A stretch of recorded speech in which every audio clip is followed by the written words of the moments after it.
Hendrix, AQ1, first class petty officer, Navy in 1970 through 79.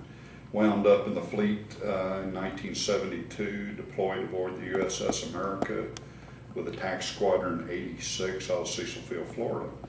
Well, she was at Norfolk, Pier 12, and I guess awesome, the grandeur of the ship. Nothing could prepare you for the enormity. It was a floating city of 5,000, and it just kind of was startling the first day or two getting around. A month later, you finally found your way around. Well, the 72 Westpac was a war combat cruise aboard the America. Basically went to Vietnam for 9 months. On any given day, we performed maintenance on the A-70 Corsair, which was a single-engine light attack plane. We repaired the radars, we reprogrammed computers, we ensured the head-up displays were correct. We had projected map displays. We had an IBM computer that we would ensure. Basically, our job is to make sure we could put bombs on targets. We didn't load the bombs, but all the systems were there to be upkept and maintained, so the pilot had up systems. So a lot of work involved, very modern systems, and they're just like that today. The computers are just faster, more memory today. So 35 years ago, we were working with continuous solution weapons and computers and missile systems. It was a great time, in the early 70s. Generally, the aviator pilots, naval aviators I dealt with were very professional, really nice guys. They were very courageous flying, landing on a carrier and all that.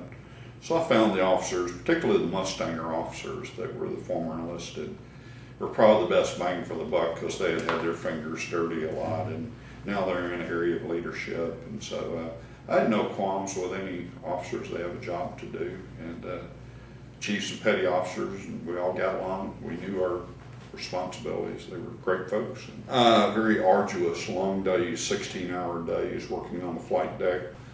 The flight decks were dangerous too, and you had to really watch out what you're doing up there. And so we saw some accidents. Those are memorable experiences from them. Well, accident-wise, the mail plane crashed into the A-7s parked in the yoke before we ever got on Yankee Station in 1972. We had several times we lost airplanes aside. Nose gear steering went out on one. The pilot ejected and the airplane went over the side. We took a cold catapult shot. The USS America burned for several days, about 18 hours before we extinguished it in 72. We fought fires a lot, and these were Airedales on the flight deck, fought fires too. There was the pilots had taken off on an Alpha strike to go up North Vietnam. They were generally in the air, and this occurred on the 03 level on the catapult, the USS America. Hydraulics caught fire and it spread through the ship on the 03 level, and burned a lot of officers' staterooms and their clothing and stereo equipment, and it pretty much, we had to go into port to get the ship repaired. We took a bunch of Filipino dock workers back with us to see.